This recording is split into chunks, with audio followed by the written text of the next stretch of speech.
Okay, So we have two committee members as of, and me. yes, you do have a quorum right now. Yeah. Right now Okay, you have 4. here's Councilwoman Brown. I'm having a unstable connection, so just giving you a heads up. Okay. Did you get that link, Janine? Over? The Yes, agenda? I did send it to you. So weird. Oh, here it is. Okay. Okay. Well, if it's 3 o'clock, we're up on YouTube? Yeah. I can Yeah. get, Yes, we're up on YouTube, so I guess whenever you and Janine are ready. sure. Okay. Yeah, I think I'm ready to go forward now with the Education, Environment, Sustainability Committee to call it to order. Can I have a roll call today? It's December 2nd, 2020. Calling the roll, Ms. Simon, Here. Ms. Brown, Here. Mr. Jones. Mr. Here. Jones connecting audio. Okay. Ms. Stevens, Present. Mr. Brady. Here. There's a quorum. Also like the record to reflect that Councilman Miller is in attendance. Thank you. Do we have any public comment, Madam Clerk? No, Madam Chair, no one submitted any public comment. Okay, thank you so much. We do have minutes from September 23rd. Do I have a motion to approve the minutes? So moved. Brady. Second. All in favor? Aye. Aye. Minutes approved. We have one matter referred to committee today, and I ask our clerk to read that, please, for the record. Resolution number 2020-0249, awarding a sum not to exceed $85,000 to the city of South Euclid, Ohio, to establish, operate, and report findings of a pilot program to humanely manage overabundant deer population in the densely populated city of South Euclid.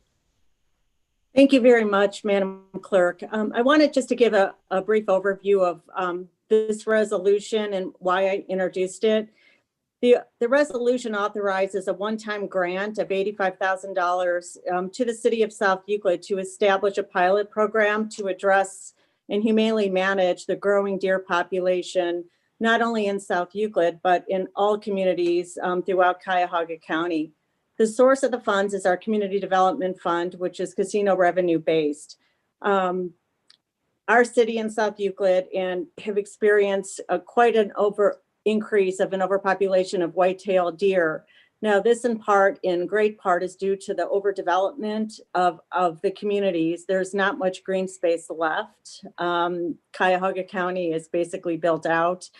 And I know when I was on the city council in South Euclid, 10 years ago, people were raising the issue and it really wasn't too much of a perceived problem. But as the years have gone by, residents have really stepped up and expressed their concern for safety reasons, for, their flowers being eaten. But at the end of the day, it's a community issue that the leaders feel a need to address. And it has to do with safety. And the police chief from South Euclid will be here in a minute to talk about that. Most communities in the past have used lethal methods to address the deer-human conflict, which takes the form of sharpshooters or, bow and arrow throughout the community. And what we have found and what I've studied is that this method is not effective. It's not cost efficient.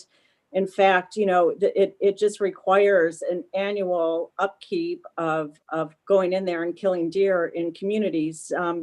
I can tell you that the city of Solon in 2012 re-implemented a program, and they have spent near $500,000 from 2012 to now, or to 2019, to keep up with this. And really, it's just an ongoing expense of communities. Now, the reason communities continue to do this is because they say that it's too expensive to do an alternative method, and also that alternative methods don't work. But we know that this is more expensive to continue to do this every year. You can't even really do anything in densely populated neighborhoods. You can't even get in there to address the deer.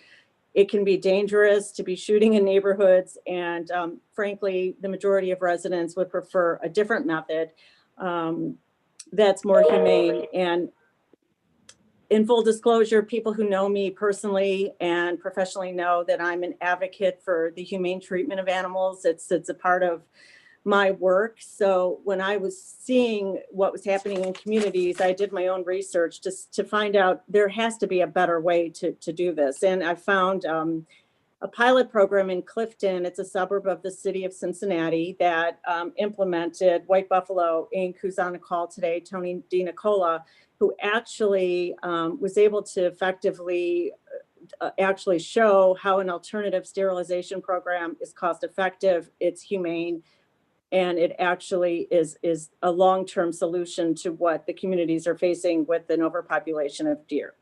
So this model, I think, would be very helpful to be able to showcase in Northeast Ohio in our community.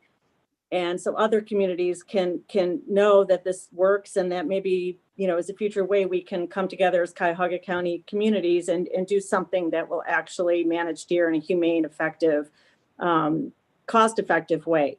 So with that being said, I don't know if there's any questions at this time, but the grant would be right in line with a community development grant to help support communities and regionalize what I think our job is as a council, as a county, is to support communities in different ways. And I know this is not a typical way. It's not a development plan. It's not a gazebo, but it is a community concern that needs to be in many places addressed. So if there's no questions, I could probably move on.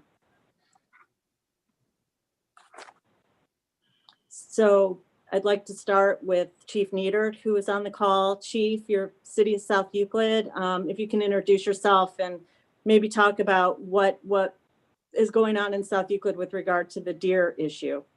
And thanks for being here. Not a problem. Can everybody hear me? Yeah. My name is Kevin Neidert. I'm the Chief of Police for the City of South Euclid. And as Councilwoman Simon has indicated, the City of South Euclid is 4.7 square miles. We did a deer study in March of 2020. We actually counted 130 deer, over 78% of the land mass. It's estimated we have between 130 to 167 deer. Since 2016, we had 69 complaints regarding deer, and it has gone up steadily every year since. Through November 30th of this year, we've had 142 complaints regarding deer. Most of these are complaints with regards to either dead deer on the side of the road, deer that were injured in an automobile accident, or deer that we ultimately had to euthanize because of injuries assumed from an automobile accident. It certainly is a huge problem in a densely populated area, as Sunny has indicated, and we're searching for and trying to find solutions to how best manage this process. Chief, and can you just address that the council passed legislation to include a sterilization component? Correct. Our city council, probably about a month, maybe 2 months ago, had passed legislation to look at methods to control deer population, to include the sterilization of deer. Okay. All right. Thanks, Chief. Any questions of Chief Kevin Neidert? Councilwoman Simon. Okay. Councilwoman Brown. I'll be quick. Do we know how many of the deer that you've identified are female and potentially pregnant? Like, what's their reproduction cycle, and how we'll be able to determine the effectiveness? I think our next speaker can talk about that in detail. That's a good question. Chief, unless you feel qualified to talk about female deer reproduction. I can't answer that one. Thanks. Yes, so we can move on to Anthony DiNicola from White Buffalo Inc. And Tony is the founder of White Buffalo Inc. and is actually the one company that implemented the sterilization program in Clifton, Cincinnati, the suburb that we're looking to model in South Euclid and hopefully other communities. Are you there, Tony? I am. Can you hear me? Yes. Yeah. I can't see you, but I can hear you. Yeah, so, I'm sorry. I'm tethered on my phone, so I don't have enough bandwidth to run a video, but sorry about that. So we have a question on the floor from Councilwoman Brown about, how to determine the female versus male and how effective this would be. But I think it might help before answering that question, in particular, the general program that you put forth in Clifton, what it is and how it works. And then we can talk about the effectiveness of the program. Hello, everyone. I'll give you a little backstory. I started a nonprofit research organization over 25 years ago, and as a continuing effort to evaluate fertility control of wildlife, which was part of my PhD, we have pursued vaccine testing for many years, including up in the Cleveland metro parks back in the late 90s. And we found that the vaccine technology just really hasn't moved along well enough to introduce it as an effective means of controlling deer in true neighborhood environments.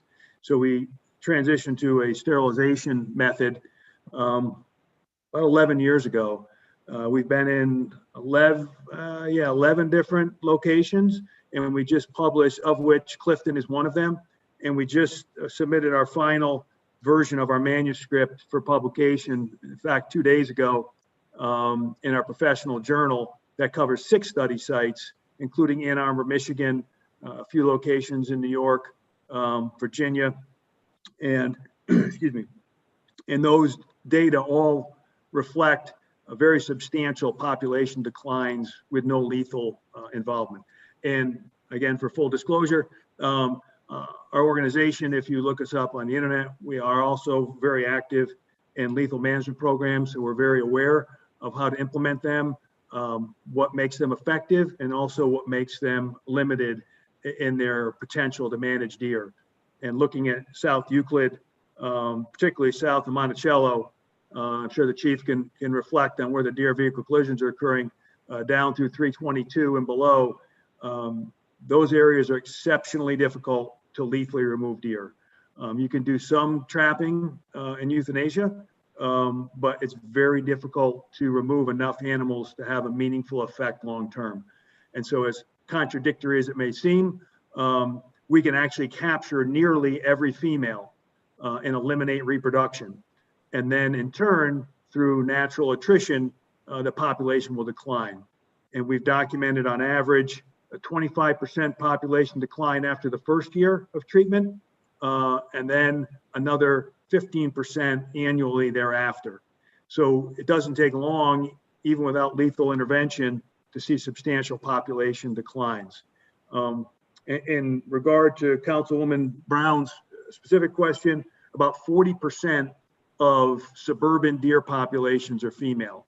So if there's not intensive hunting occurring, about 40% are adult females. And then you have another 20% are the young female fawns that would be about 6 months old right now. Most of those will not reproduce. But if you have, if your survey was done back in last March at the low level of 130 deer, it would not be unrealistic at this point with the number of fawns produced to be at or above 200 deer in your community, which would put you right now at 40%, about 80 pregnant females in your community. And they typically, we call it recruit. They may have 2 fawns, but typically only one will survive until this time of year. So you may add another 80 deer come next June. And so you can see where the problem can escalate. It's not exponential, but pretty substantially. And it only makes it more and more challenging to intervene as those densities increase. And much of that growth is reflected in how many deer are killed on the roads with deer vehicle collisions.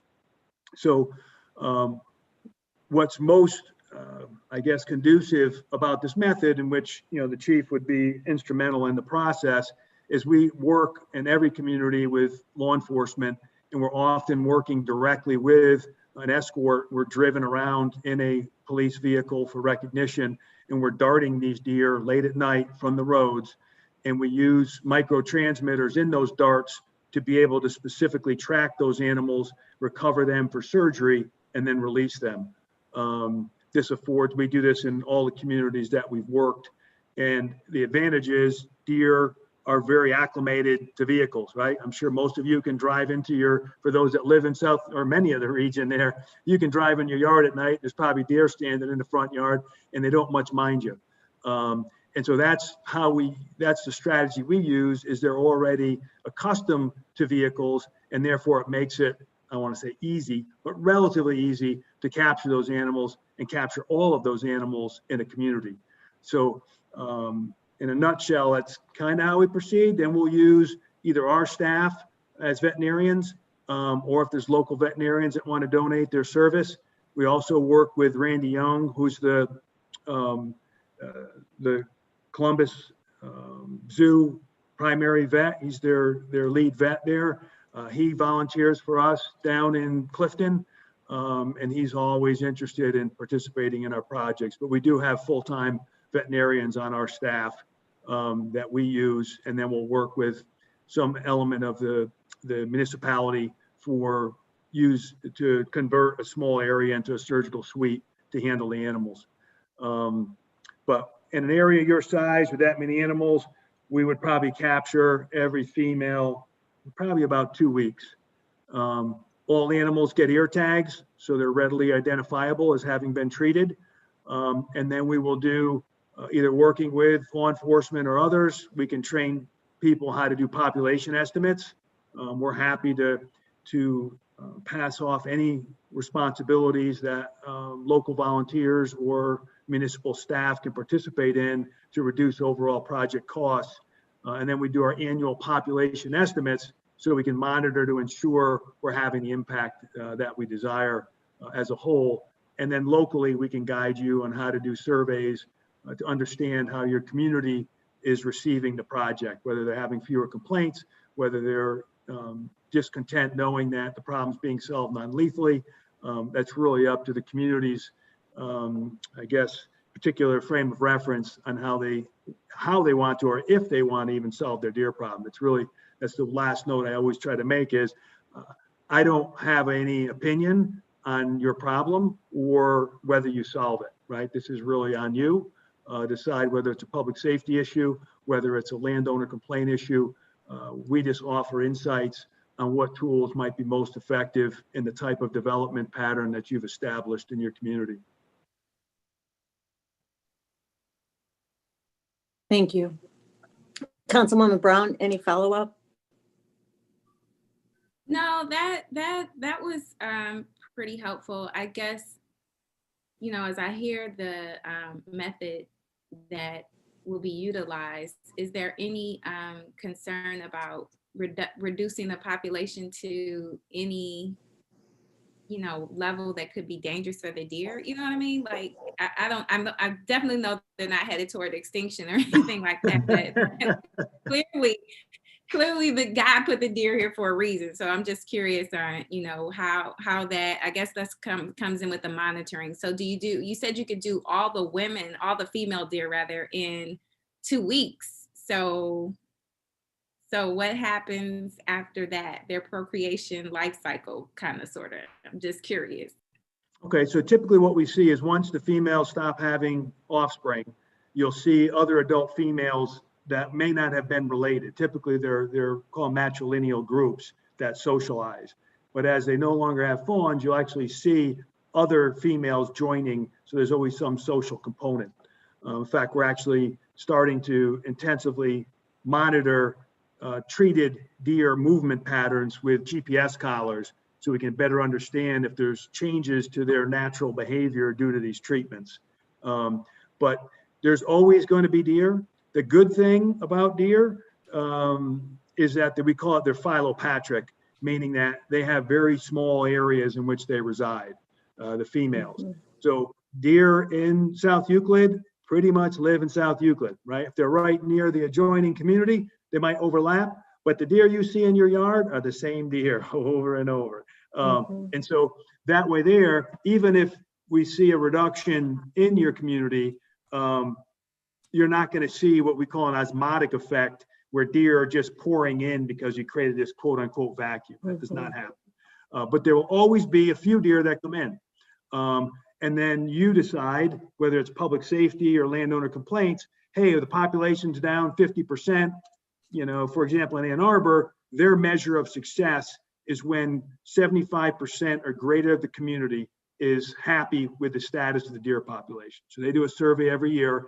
And if the community is content with the relative conflicts, then they feel like that's their threshold. There's nothing hard and fast. Maybe the chief wants, 50% less deer vehicle collisions, and that's agreed upon by the community. Maybe that's the goal. So, and then you just moderate how many subsequent females you're treating each year, every other year. So you can maybe let a little reproduction occur. Maybe we determine what the mortality rates are, and we can kind of balance what the future the number of sterilization procedures are. So it does give you that flexibility where you're never going to exterminate the deer, but certainly we can attain a set goal and then be able to maintain that goal. The only place where we have been, we'll call it overly successful, is in a partially fenced community in California, which is permeable to deer, but there's been very little immigration for this phylopatric behavioral pattern I mentioned. And we're over 77% reduction there. And some community members are being a little more alarmed because they're folks that want to see more deer. So, but they just had 2 deer show up this past year. And so they can decide whether they let those deer reproduce, add a few more. So it's kind of, you literally have that much control over the relative number of deer in your community. You can tailor it accordingly from year to year. Thank you. Thank you, Councilwoman Brown.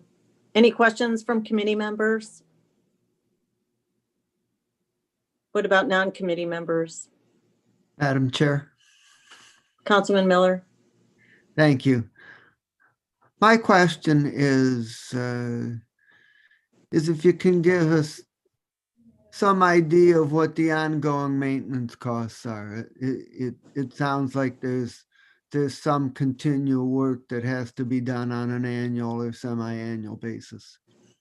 Correct. So the first year, we always try to get the highest percentage possible, which is almost always over 90% of the females. So you have, because if you kind of trickle your effort, then it's hard to get caught up because there's always some females having fawns, and then your interest is accruing, but in a negative sense in terms of your investment of long-term costs. So after the first year, we usually see a 75 to 80% reduction in the upfront cost down to your annual maintenance. And that will depend on the amount of, we'll call it local enthusiasm. Is that volunteer veterinarians? Is it volunteer staff that want to help capture? Are folks helping with the transportation of animals after they're captured?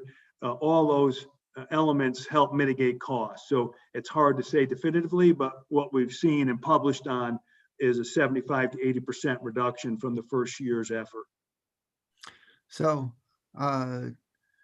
just to comment that the deer population is very prevalent throughout Cuyahoga County, and I do support trying to find more humane methods, and we ought to try this in South Euclid and keep some very good records as to what the results are, so that we can document the effectiveness and the cost. And I do think there's a very good chance that more communities besides South Euclid may be interested.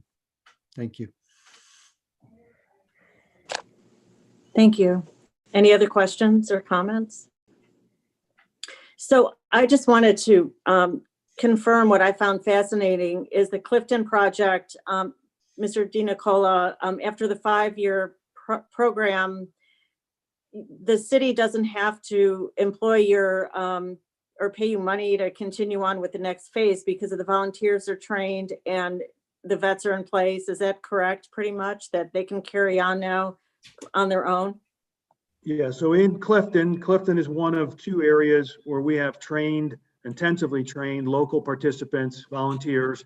We have social workers, we have lawyers, we have all kinds of folks that are passionate about managing deer and being directly involved. You know, they're committed to solving the problem themselves and not just passing it off to others. And so after this 5th year, we're simply in an advisory role.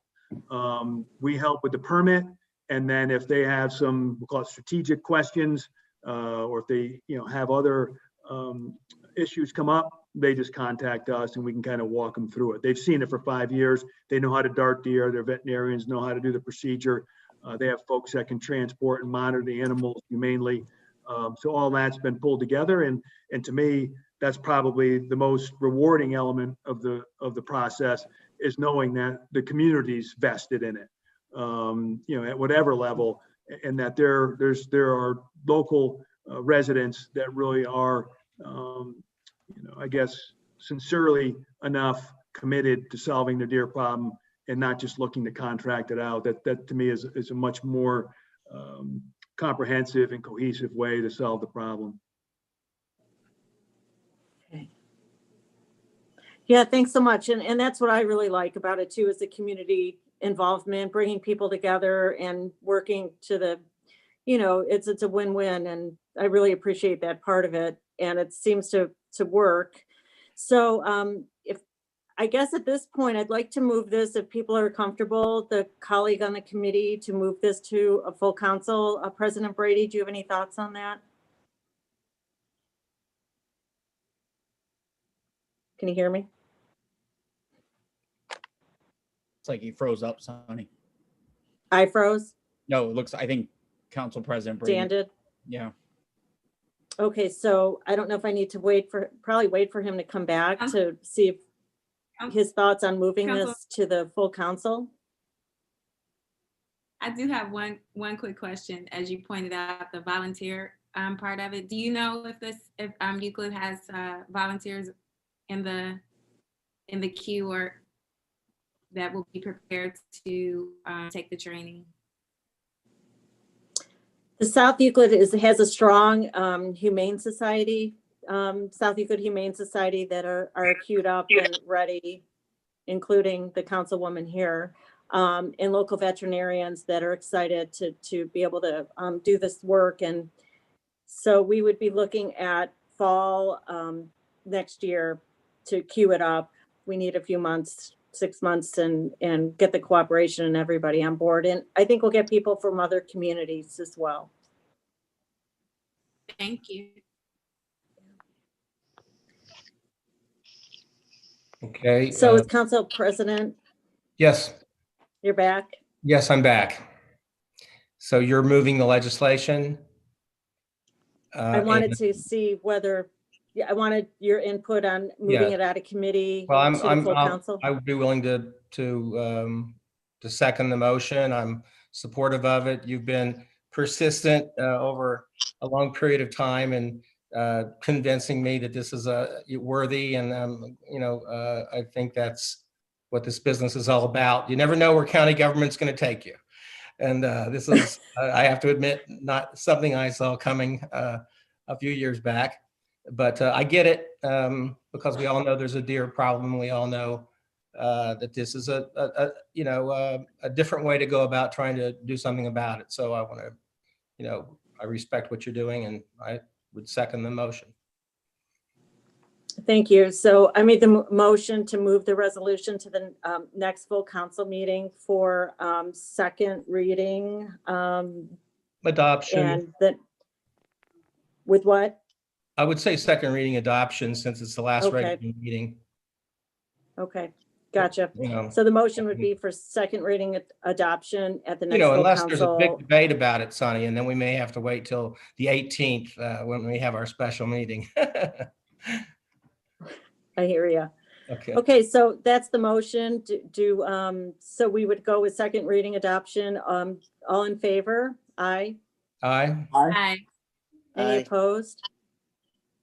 Okay, thank you so much, everybody. And everybody who's on the call, the chief and Anthony DiNicola, thank you for your patience. And I don't have any miscellaneous business. And without any further ado, we can adjourn the meeting. And thank you, everybody, for listening. Thank you, Sonny. Thank you. Thank you now.